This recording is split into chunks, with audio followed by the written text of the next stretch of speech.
Y ya estamos de vuelta aquí en W Noticias y como siempre, como cada lunes, abrimos semana y también abrimos agenda con Marina Garmendia, nuestra experta en temas político-electorales y de género, a quien saludo con mucho gusto este inicio de semana. ¿Cómo estás, Marina? ¿Qué tal? Bienvenida de nueva cuenta a W Noticias. Muchas gracias, Germán. Muy bien, muy buenos días. Buenos días, Carla. Muy buenos días, Marina. Marina, pues bueno, el día de mañana es un día importante a nivel internacional porque se conmemora el aniversario número 79 del 70. voto femenino. Es Del el sufragio.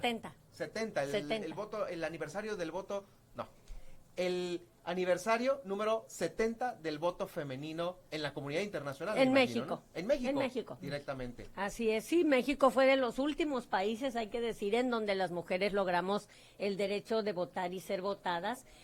Muchos países antes ya, no solo en el mundo, sino también en América Latina, como Ecuador, por ejemplo, Bolivia, bueno, muchísimos países ya habían obtenido el reconocimiento del sufragio. Y en México, pues fue un tránsito muy difícil, un camino que costó muchas luchas femeninas, muchas huelgas, muchas manifestaciones. No fue sencillo, fue un movimiento que empezó desde el siglo XIX, en donde las mujeres pues no solamente tenían prohibida la participación política, sino que todavía estaban bajo la tutela, por decirlo así, pues del padre o del esposo o de los hermanos, y poco a poco fueron incursionando en la vida pública, ganando algunos derechos, como el de poder divorciarse, tener la patria potestad de los hijos, poder tener propiedades, pero lo último prácticamente a lo que se llega final, es ¿no? al derecho de votar y ser votadas. Y es que fíjate, en el contexto internacional sabemos de esta incursión de la mujer, tanto en la política como en el voto, como en algunas otras cosas, pues regularmente de lo que se muestra de nuestro país vecino de Estados Unidos, ¿no? Con toda esta segregación a lo mejor de las mujeres de color, pues ahí es donde vemos más películas al respecto, pero de México, híjoles, hasta ahora que se reconocen más los derechos en México es como justamente nos damos cuenta de que está este aniversario y pasó algo también aquí en nuestro país. ¿Qué podemos Sí, recordar? claro que sí, fíjate que dices algo muy importante, justo la lucha de las mujeres y de aquellas que encabezaron todos estos movimientos ha sido muy poco visibilizada, conocemos muy poco de ellas, es algo de lo que no se ha hablado. Y por ejemplo, les doy un dato, hoy en México en los billetes de 1,000 pesos, que además tal vez no muchos tenemos de esos billetes, está ya la imagen de Ermila Galindo. Ermila Galindo, aquí la tengo yo aquí en mi camiseta. Ay, que hay que ver la camisa que trae aquí en conmemoración, fíjate, miren, por Marina Garmendia, favor. el día de hoy se trajo esta camiseta, no es porque se haya venido muy A ver, informal para iniciar la semana, al contrario, es por la conmemoración del voto de la mujer. Y mira, si puedes, ¿sí Ay, se me ven da las pena. cuatro? Ahí. Parece que voy a No, modelarla. pero pues sí se alcanza a ver un poquito. Oye, pero ahí ahí. están, sí se ven. Ahí están. ¿Quiénes son? Mira, aquí tenemos, les decía ahorita nada más así rápido, a lo mejor no en orden, pero ella es Ermila Galindo. Y Ermila Galindo, les voy a ir contando así junto con la camiseta. Ermila Galindo está hoy en los billetes de 1,000 pesos, pero tal vez vemos el billete y pues no nos fijamos en la imagen. Y ella es una mujer muy importante. Ermila Galindo participó durante la Revolución Mexicana, fue secretaria particular de Venustiano Carranza y desde ahí impulsó una serie de leyes, de reformas a favor de los derechos de las mujeres. Cuando se reúne el Congreso Constituyente para la Constitución de 1917, Ermila Galindo encabeza un movimiento para que ahí se reconociera el derecho de las mujeres de votar y ser votadas. Sin embargo, no prospera, o sea, si no importa su influencia con el jefe en ese momento, ¿verdad?, de la Revolución Mexicana, pero no prospera y no se le concede el voto. Sin embargo, para las elecciones de 1918, ella se apunta, porque en ese momento pues la legislación electoral era muy laxa, ella se apunta como candidata a diputada federal. Por supuesto que no gana, pero a partir de ahí, o siempre podemos decir, es una vida de lucha a favor de los derechos de las mujeres. Entonces, Ermila Galindo es un personaje muy importante de estas mujeres que encabezan el movimiento a favor de los derechos de las mujeres. Perdón, Marina, ahí se postuló, pero las mujeres todavía no tenían derecho a votar. No estaban en la lista nominal, entonces pues ni ellas iban a votar siquiera, ¿no? Iba a haber un voto de puro hombre. Entonces. Así es, ¿Y el hecho de que aparezcan los billetes es por el tema del voto o por la lucha femenina? Por las dos cosas. Lo que pasa es que en Milán eran muchas, o sea, en 1917 eran muchas las demandas que había para los derechos de las mujeres, derechos de educación, como decía ahorita, de propiedad, de la patria potestad. Lo que sí ella, digamos, uno de sus logros es que se legislara para que se pudieran divorciar las mujeres, porque hasta ese momento los únicos que podían interponer una demanda de divorcio eran los hombres. Así es. Entonces, bueno, ella es una mujer muy, muy importante en la historia de nuestro país. Y la otra mujer que se ve acá del otro lado es ni más ni menos que Elvia Carrillo. Elvia Carrillo es la primer diputada local en Yucatán.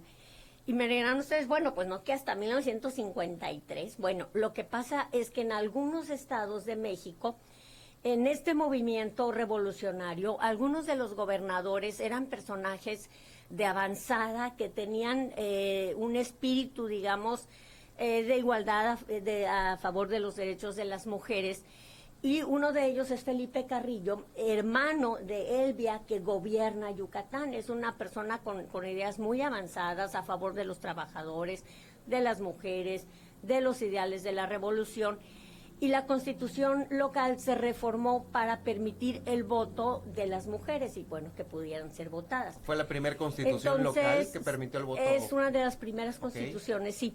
Entonces, Elvia Carrillo es diputada, sin embargo, hay que decir que también es la primera diputada local, pero podríamos decir que es de las primeras víctimas de violencia política en razón de género.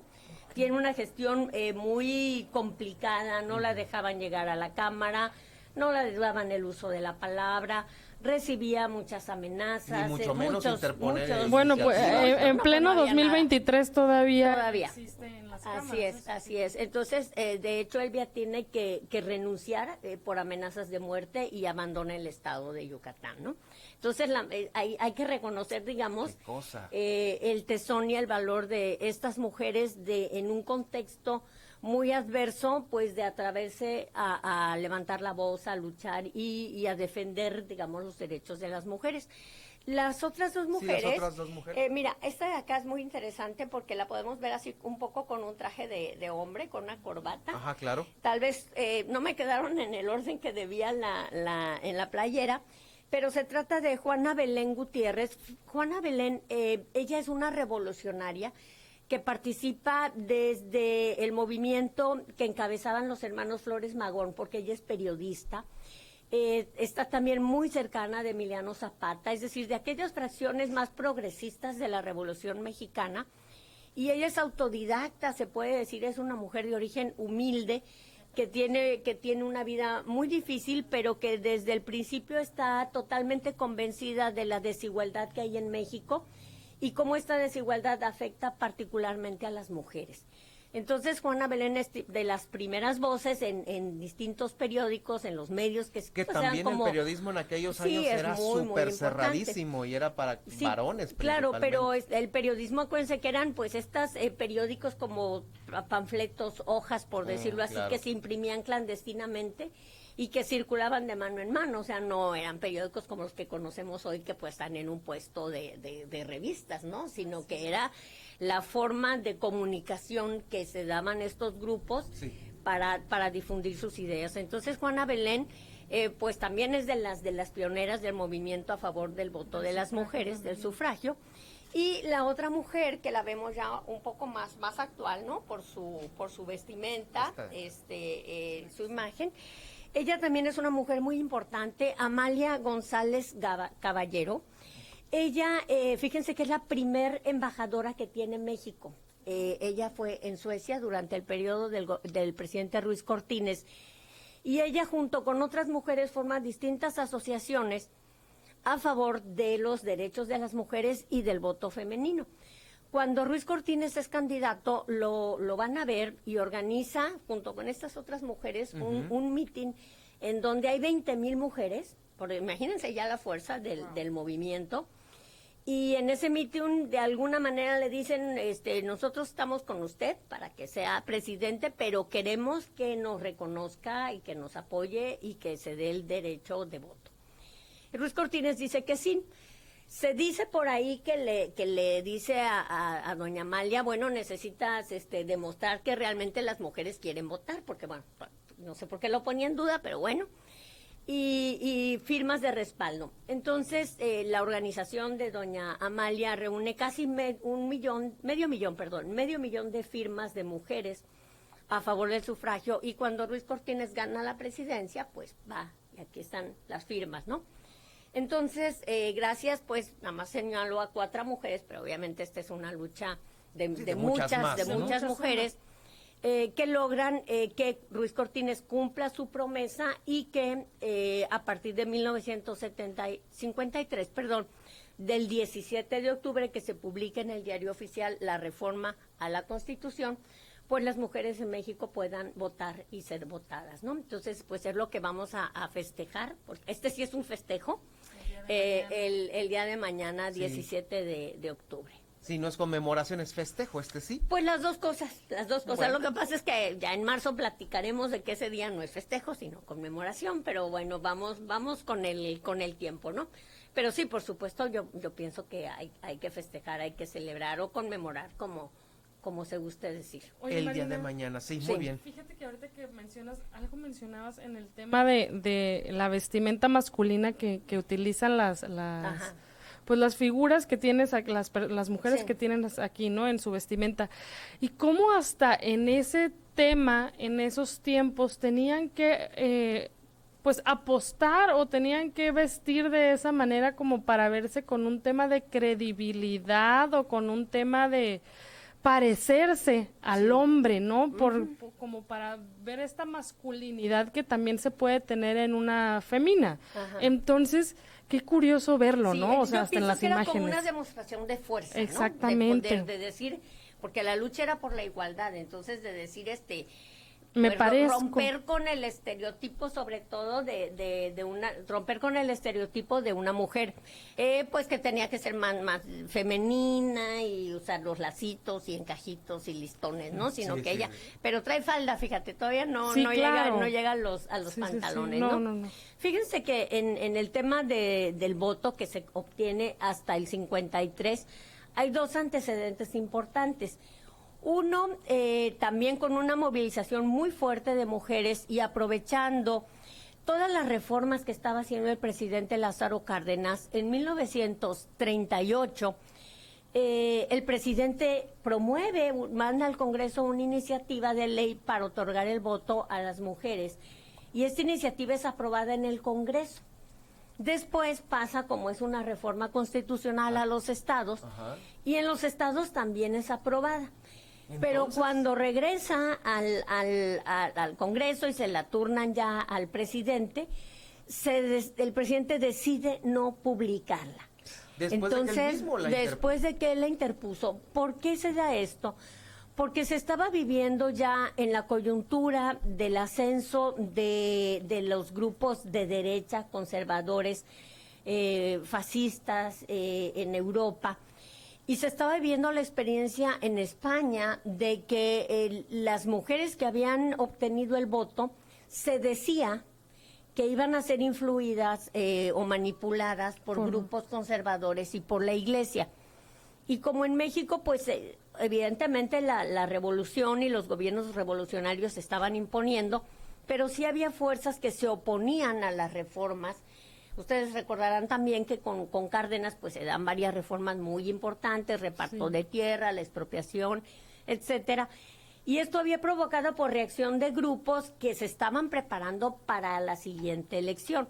Entonces el general Cárdenas, suponemos asesorado, conociendo el contexto internacional y nacional, pues piensa que efectivamente las mujeres podrían ser manipuladas por sus maridos, por los sacerdotes, por algún grupo, y que en lugar de seguir, digamos, o de votar por el movimiento revolucionario, se inclinarían hacia los otros grupos y entonces deciden no publicarse la reforma, ¿no? Entonces, Qué interesante. pues queda ahí esto desde el 38. Entonces, el presidente Miguel Alemán, en 1947, de alguna forma, cediendo a estas presiones de las mujeres, acepta que se reforme la Constitución para que las mujeres pudieran votar. Fíjense qué curioso, cuando yo lo digo así, nos habla también de algo que pasaba en México. O sea, el presidente proponía una iniciativa de ley y prácticamente se sabía que iba a ser ley, ¿no? O sea, el Congreso estaba pues totalmente dominado, prácticamente dominado por legisladores de su partido político. Del mismo partido, sí. Del mismo partido, pues que en ese momento era el PRI. Y pues los presidentes proponían PNR, ¿no? y ya era ley, ¿no? PRI ya en ese momento sí, pues estamos bueno, en que ahora en el también 47. son los mismos. Así eso ocurre cuando un gobierno, un poder ejecutivo cuenta con el respaldo de todo el poder legislativo. Por eso se supone que la división de poderes, para que exista, debe haber pesos y contrapesos, y que los otros poderes pues sean un control o un límite al poder ejecutivo. Pero bueno, nos estamos saliendo del tema, ¿no? Entonces estamos en el 47. En el 47 se permite ya el voto de las mujeres para votar y ser votadas solo en elecciones municipales. Después ya viene lo que todos conocemos, lo que vamos a festejar el día de mañana, que es el 70 aniversario del sufragio de las mujeres en México.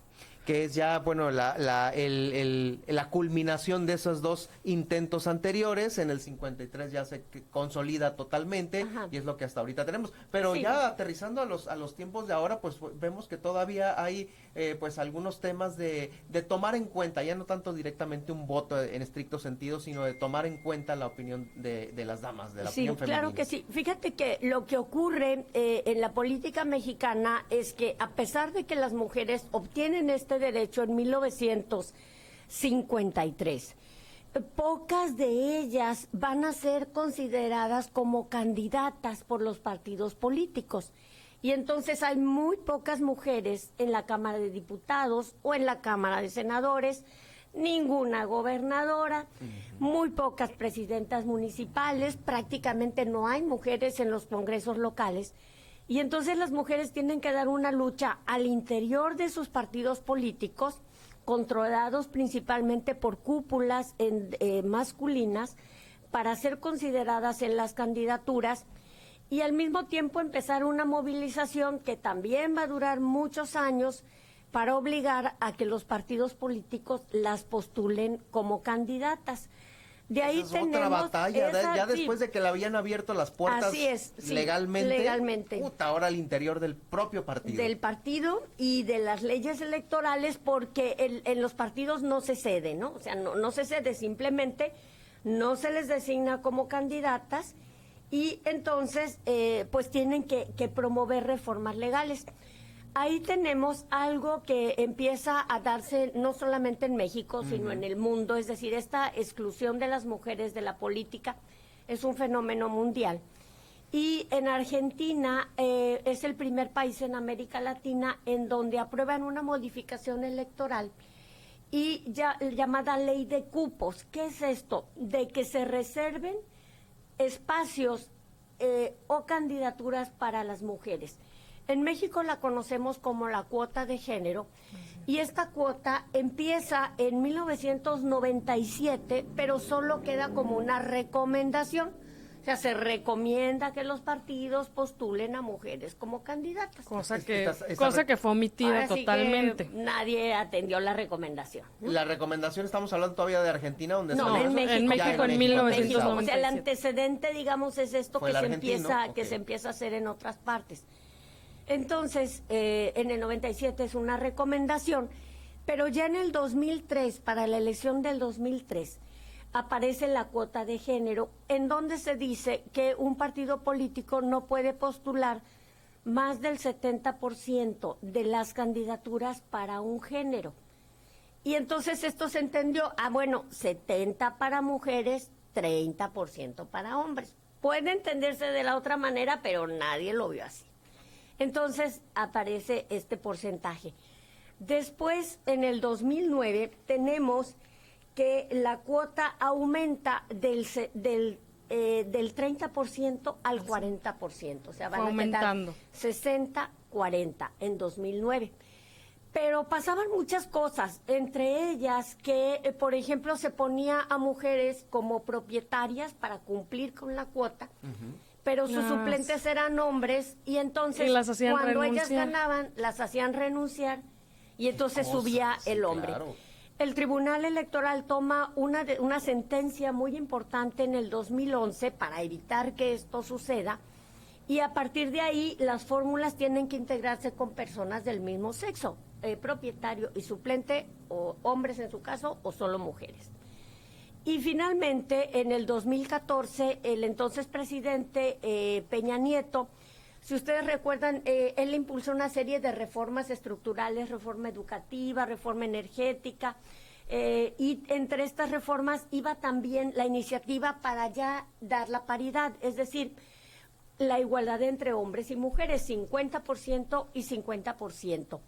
Aquí lo que se sabe por testimonio de las legisladoras es que cuando las reformas, las iniciativas llegan al Congreso, que ya es un Congreso más plural y que ningún partido político puede por sí mismo hacer reformas constitucionales, las mujeres de todos los partidos políticos que están representadas en la Cámara, tanto diputados como senadores, se unen y acuerdan, este es un acuerdo muy fundamental, acuerdan y van a negociar con los líderes de las fracciones parlamentarias que si no se aprueba la reforma de la paridad, entonces ellas no van a votar por las otras reformas que propone el presidente Peña Nieto. O sea, negociaron, claro, tienen ya apóyanos y te apoyamos. El capital y el número suficiente para poder decir, si no entra la paridad, no apoyamos ninguna reforma.